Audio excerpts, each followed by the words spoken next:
Vous écoutez La Ligne de Crête, le podcast du Explore Alpes Festival, le festival de montagne qui se déroule chaque année à la Toussaint en Savoie. Réalisateurs, protagonistes, aventuriers, rencontrez celles et ceux qui font l'aventure. Tout va bien, Thaïs? Tout va toujours très bien. Et toi, Seb? Eh ben, écoute, ça va plutôt pas mal. On est toujours à Bourg-Saint-Maurice. Toujours. Qui tu nous proposes de découvrir maintenant dans ce nouvel épisode? Eh bien, je vous propose de découvrir Géraldine et Guido. Géraldine, pionnière du snowboard, il me semble, et du wingsuit. Alors, pas du snowboard, hein, il y en a eu bien avant moi quand même, mais j'ai ouvert quelques lignes en snowboard et en wingsuit, oui, j'ai ouvert des vols emblématiques dans les Alpes, et, dans le monde, en Antarctique et ailleurs. Et c'est dans ce sens-là, surtout par rapport à la wingsuit, où j'ai vraiment développé en fait une méthodologie pour ouvrir des sauts en haute montagne. D'accord, et tu es accompagné de Guido et surtout d'un jeune homme à côté. Surtout de mon Aussi. fils Odin et de Guido Perini, le grand maestro de l'image. Bon, on exagère. Ce film, il parle de quoi?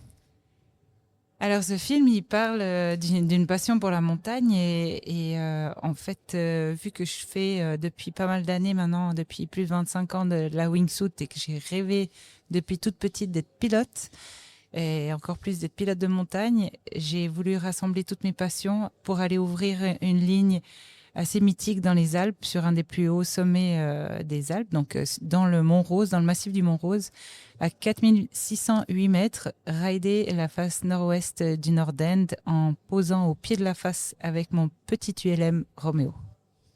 Alors, en fait, quand tu parles, j'essaie de schématiser. J'essaie de voir. C'est toujours des. En fait, ça fait appel à beaucoup d'imaginaire, tout ça. Pour nous qui ne maîtrisons pas, moi, tu m'as dit wingsuit, je sais ce que c'est. Juste, je me dis, ces gens, ils doivent être un peu pros et un peu préparés, mais c'est un truc que je ne ferai pas, vraisemblablement, de toute ma vie. Comment on se prépare pour faire toutes ces choses? Après, on parlera un peu de la partie plus du film, comment on organise le truc, mais comment on se prépare pour faire ce genre de traçage de ligne? Et c'est ce que je me suis rendu compte dans ce projet-là. C'est pour ça que j'ai dit que c'était mon projet ultime et que plus jamais je ferai un projet aussi compliqué. C'est parce que ça demande énormément de paramètres techniques, mais aussi la nature doit être là sous beaucoup de paramètres et finalement tellement de paramètres que je me suis rendu compte que ça m'a pris 3 ans. Et encore, je pense que j'ai eu de la chance d'avoir un créneau tel que celui-là. Pour pouvoir faire de l'aviation de montagne, déjà, ça demande des années de vol en montagne et d'expérience en tant que pilote. Pour pouvoir atterrir sur des petites places et à 4000 mètres d'altitude, c'est pas 3000, ça devient du sport de haut niveau. Et encore plus avec un ULM, donc un petit avion qui fait 300 kilos, qui a uniquement 100 chevaux. Et plus on monte en altitude, moins on a de puissance parce que l'air est de moins en moins dense. Tout est compliqué déjà, rien que pour atterrir là-haut. Et en plus de ça, j'avais vraiment envie de tracer une ligne sur cette face de nord-ouest du Nord-End qui est à plus de 50 degrés et pratiquement 365 jours par an. C'est une pente de glace où la neige ne colle pas sur cette glace parce que vu que c'est une face nord-ouest, au printemps, elle prend un peu le soleil. Et c'est toute la difficulté de cette phase pour que la neige colle sur cette glace, c'est qu'elle prenne pas trop le soleil quand même. Donc tous les paramètres étaient trop compliqués et pour atterrir là-haut, pour rider cette phase, pour avoir les conditions. Et au final, je me suis dit, j'abandonne. Ah, alors t'as abandonné? J'ai abandonné et finalement, la montagne m'a rappelé 1 an plus tard. On a eu un hiver de dingue. Et c'est là où je me suis vraiment posé la question si j'ai abandonné ce projet, est-ce que je laisse complètement tomber ou est-ce que si cette phase est finalement en condition, ça me ferait trop mal de me dire que je suis pas là-haut. Et j'ai décidé de retourner. Ça, en fait, on a vu, nous on découvre tout cet univers, d'où nos questions parfois un peu candides sur vos domaines d'expertise. Nous ne sommes pas des spécialistes de la montagne, mais peut-être qu'après plusieurs Explore Alpes Festival, on deviendra beaucoup plus calé avec des mots absolument fabuleux qu'on a découverts. On a vu on a beaucoup vu de films, on a échangé avec beaucoup de réalisateurs qu'il y a très souvent des gens qui n'abandonnent pas en fait. Ça c'est intéressant, c'est de dire que parfois il faut mieux dire ce n'est pas un abandon, ce n'est pas un échec. Je vais juste, c'est ce que tu viens de nous expliquer, réanalyser un peu la chose, le temps, parce que quand on est tout en haut, s'il y a du vent, on ne fait pas tout ce qu'on veut. Si la neige colle pas, on peut pas faire ce qu'on a envie non plus. Donc parfois, il faut savoir, non pas abandonner, ce que tu viens de dire, mais repousser un peu la performance ou le projet, le film. Ouais, arriver à le réaliser, à la quoi. base, je me suis dit, oui, je renonce, parce que j'ai vraiment cru que les conditions allaient jamais être réunies. Et en fait, au moment où j'ai vraiment lâché prise sur tout ça, j'ai vu que la nature en fait se mettait en place, que tout s'alignait tout seul comme par enchantement. C'était quelque chose de dingue. Et à ce moment-là, je me suis dit en fait, alors qu'avant j'avais l'impression de pédaler toute seule, là j'ai l'impression que tout se met en route tout seul. Et il y a eu une sorte d'énergie qui s'est mise en place. Et je me suis dit je dois suivre le flow. En fait, il y a un moment donné, il y a le flow qui se met en place. Et quand on le sent et quand on le sent pas dans la nature, ça c'est vraiment le truc qu'il faut vraiment écouter. Et c'est ce que j'ai décidé de faire. J'ai laissé tomber cette fin de saison, la saison, j'ai décidé d'abandonner. J'ai dit je laisse tomber. Puis quand tout a commencé à se mettre en place, j'ai dit là, il y a trop de signes qui font que ça va être bon. Ouais. Il faut y aller. Alors Guido, comment on prépare ce type de projet en termes de réalisation? En fait, c'est très, très difficile d'organiser un projet comme ça parce qu'on ne sait jamais quand on peut aller ou quand les jours sont bons pour y aller. C'est des mois que, par exemple, la neige, c'est pas bon, le temps, c'est pas bon. Il y a tellement de petites choses qui se doivent aligner que ça peut marcher. Et là, on a passé 3 ans pour faire une descente à la fin. Alors, Il faut pas faire ça, par contre. Faut pas mettre le casque sur le micro, ça fait du Larsen. Et puis, je profite de ce petit bref intermède technique pour te dire, Guido, qu'il faut bien parler en face du micro. Ah, pardon. Voilà, pardon. ça serait mieux. On Ouais. t'entendra mieux. Faut pas faire Puis ça. je m'excuse pour mon français, c'est pas Mais terrible. Il est parfait, Mais je sais. On comprend. Mais alors, c'est vraiment, c'est pas un projet qui s'est fait en 2 minutes. Il faut passer du temps à checker les faces, à checker la météo, à checker la neige, voir si l'avion vole bien, s'il y a du vent. C'est tellement compliqué. Il y a plein de petites choses qui se doivent aligner. Et s'il y a une chose qui ne marche pas. Oui, ça marche pas. On n'est pas dans un studio de cinéma de télé classique, quoi. On doit. Non, puis c'est vrai que quand on voit un avion, on se dit c'est facile. En fait, l'approche, elle est beaucoup plus rapide. C'est comme ça qu'on le voit de l'extérieur, mais en fait, ça rajoute des paramètres de complication au projet qui sont juste de l'espace, dans le sens où il faut avoir les conditions de neige pour atterrir avec un avion qui sont bonnes et pour redécoller après avoir raidé la face potentiellement le lendemain. Des conditions de vent pour atterrir et redécoller le lendemain aussi potentiellement bonnes aussi. Pas de nuages parce qu'on vole que en vol à vue. Tout ça, déjà, rien que ces paramètres-là, c'est assez dingue. Et en plus de ça, avec un avion avec si peu de chevaux, pouvoir atterrir là-haut, ça reste énormément d'entraînement. C'est comme skier de la pentraide en ski ou en snowboard. C'est de l'entraînement régulier et avoir vraiment... il faut être... multidisciplinaire. Ouais, on n'est pas juste un skieur, on n'est pas juste un skieur, mais on est aussi s'entraîner. un pilote et puis parfois être un peu alpiniste. En fait, c'est pas donné à tout le monde de cocher toutes les compétences qui vont permettre de réaliser cet exploit, cette action. Ou Sophie, même le réalisateur, il était un peu dans l'ULM aussi. Oui, des fois. Ouais. Je préfère être pied sous le sol, mais ça bouge beaucoup dans l'avion. Oui, c'est ça. Hein. Oui, c'est ultra léger, donc chaque petite condition, dès qu'il y a un petit peu de vent, ça bouge. Je mets beaucoup des vents et des vents ascendants pour pouvoir monter aussi en altitude, donc forcément ça bouge. Et c'est vrai que pour quelqu'un qui n'a pas vraiment l'habitude, ça fait vite un peu peur et tout. Puis Guido, les premières fois, il a vraiment pris sur lui pour venir avec moi, mais il est venu, puis t'as aimé finalement. Oui, j'ai aimé, mais c'est l'atterrissage sous neige que ça fait peur. Ça fait peur, ouais. Parce que tu sais jamais, ça va bien posé. Tu sais pas comment c'est la neige. Oui, il y a tout. Ouais, ça c'est un bon aspect aussi, c'est que quand on pilote et puis qu'on veut atterrir sur la neige, on doit réussir. Et ça, ma vie de rideuse, en fait, toute mon expérience de rideuse m'a énormément aidée, pardon. C'est que on doit savoir quelle neige on va avoir au toucher, rien qu'à la regardant. Savoir d'où viendra le vent en arrivant sur un glacier, c'est pas toujours facile non plus. Donc tout ça, c'est des paramètres en tant que pilote qui sont vraiment difficiles à connaître. Et c'est pour ça que toute cette expérience que j'ai eue en tant que rideuse m'a énormément aidée. Je me demande, tu nous as dit El Maestro.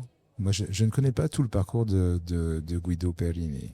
Aïe, aïe, aïe. Qui est Guido Ouais, Perlini? maître, ils exagèrent. Non. Moi, je suis réalisateur de films de montagne depuis 35 ans maintenant. Et j'ai voyagé un peu partout dans le monde, Antarctique, Groenland, Islande, Nouvelle-Zélande, ouais, un peu partout. J'ai fait des films avec des gros noms dans le petit monde du freeride. Et ouais. Et je suis C'est le encore là. réalisateur de pratiquement tous les films de Xavier Delerue, de Jérémy Heitz. C'est le réalisateur de La Liste, par exemple. Ouais. Donc, il a vraiment un gros nom dans l'image et c'est vraiment quelqu'un qui, en termes d'image, pour moi, a une sensibilité exceptionnelle. Ouais. J'ai un peu la chance de rencontrer les bonnes personnes comme Géraldine. Et ouais, c'était un chemin incroyable. Je suis encore là, je suis content. Alors, qu'est-ce qu'on apprend sur ce genre de projet pour soi? J'attends pour soi humainement. Parce que tous ces films que nous, on a vus nous font vivre énormément de choses. Et quand on est les protagonistes ou les réalisateurs, ça doit quand même nous apprendre deux, trois choses. Nous, toi, par exemple, qui as une grosse expérience de ce genre de production, qu'est-ce que tu as appris sur celui-ci? À part que tu étais capable de te poser en ULM en haut d'une montagne, on l'a compris. Oui, la chose qu'il faut faire les choses un peu plus faciles. C'est ça, on va revenir en studio avec des images 3D.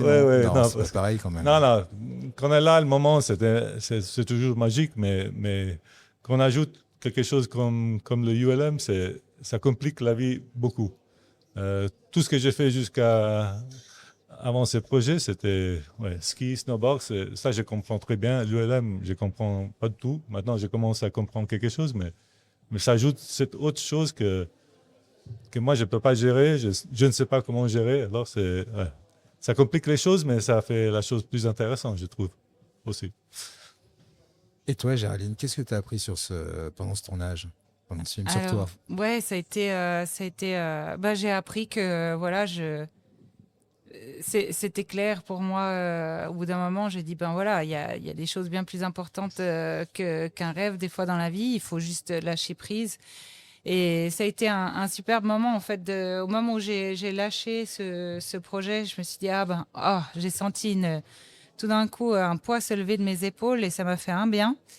Et je me suis dit, j'ai juste plus envie d'y retourner et j'ai juste envie de retourner dans la montagne et retrouver le plaisir juste de rider sans avoir cette pression de me dire, de regarder 20 fois, si c'est pas 50 fois la météo par jour, le vent, les webcams, parce que au bout d'un moment, j'en pouvais plus, quoi. Et à la fin, en fait, j'étais épuisée mentalement, mais pas physiquement. Physiquement, ça allait bien, j'étais bien préparée pour monter là-haut, mais mentalement, ça allait juste plus.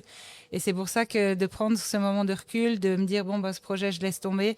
Au moment où finalement la nature m'a rappelé, parce que les conditions s'alignaient complètement et que c'était juste trop... Il y avait trop de choses qui s'alignaient pour ne pas y retourner. En fait, j'y suis retournée avec un recul beaucoup plus posé.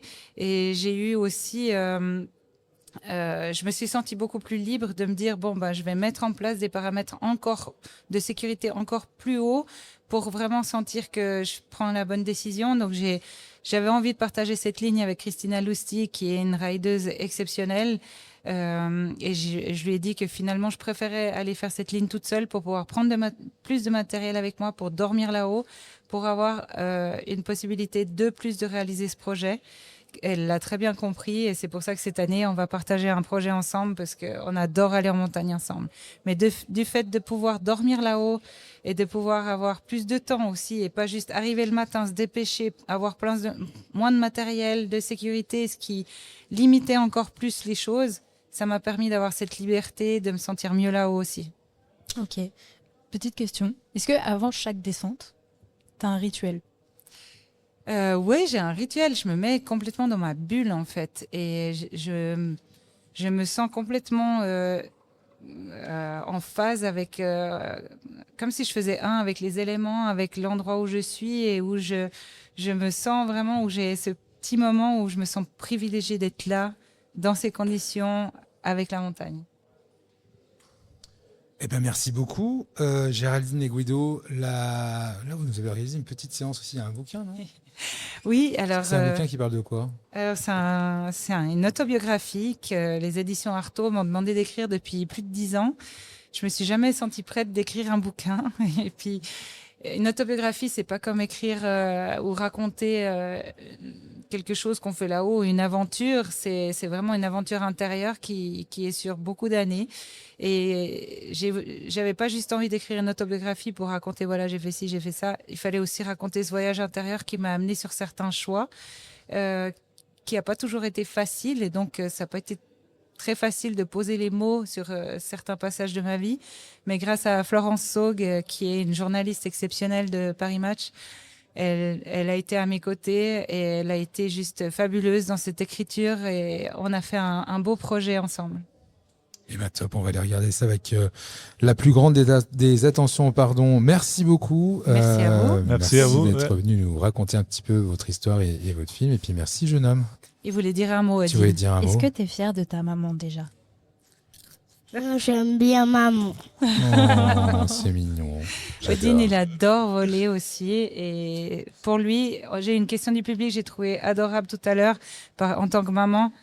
De faire tout ça, moi je me voyais pas abandonner ma vie en tant que maman parce que ça fait 30 ans que je suis dans la montagne et c'est ma manière de pratiquer la montagne, c'est comme ça. C'est vrai que j'en fais moins qu'avant et du coup j'ai réduit la voilure sur pas mal de choses parce qu'il faut adapter par rapport à son entraînement. Mais si je suis pas là-haut, je suis pas non plus la maman que je pourrais être. Et j'ai aussi envie de partager ces moments-là. Et maintenant, je vois, là, c'était le premier week-end d'ouverture de ski des pistes à Verbier. Et tout le week-end, il m'a demandé d'aller skier. Et voilà, la transmission, elle est là. Lui, il vibre dans la nature. Et pour moi, c'était le plus important, c'était de lui faire comprendre, en fait, que cette vibration avec la nature, elle est ultra importante. Et là, est-ce qu'on pourrait pas imaginer un nouveau projet de film, l'évolution de la maman sportive de haut niveau qui accompagne son fils sur la transmission, les valeurs filmées par Guido avec son œil expert, non? Nous, on aime bien les indiscrétions ou lancer des projets. On a lancé des projets? Non, on a eu des indiscrétions sur les projets surtout. Ouais, pourquoi pas. Voilà. Voilà, On reviendra alors. L'année prochaine au Exploralp Festival. En tout cas, merci beaucoup d'être passé nous voir et nous parler, et nous faire partager toutes ces émotions, ces grands espaces aussi. Ça. Moi, je me projette sur un ULM tout en haut d'une montagne. Bon, je sais pas comment je redescendrai, peut-être un ULM aussi. Mais toi, on fera ça Plus une fois, le snow, non? moi. On ferait pas ça une fois, là, non? Ouais, Tu fais si, un moi je suis ULM, partante tu pour t'en des trucs. partir avec des réels pendant quelques jours. Ouais, mais des experts, pas juste avec moi. Oui, hein. non. Ouais, Non. d'accord. Merci à toutes et à tous. On est donc toujours en direct du Explore Alpes Festival et on attend dans quelques instants l'équipe du film. Je vais y retrouver, je prends ma petite liste, Les Sommets Libres, le prix Préserve ta montagne qui a remporté un award. Merci beaucoup, merci à vous et puis à très bientôt et puis on se suit sur Merci. les réseaux, on fera des petites publications, tout ça. Vous retrouverez toutes ces discussions en replay sur les plateformes de podcast, Apple, Deezer, Spotify et compagnie.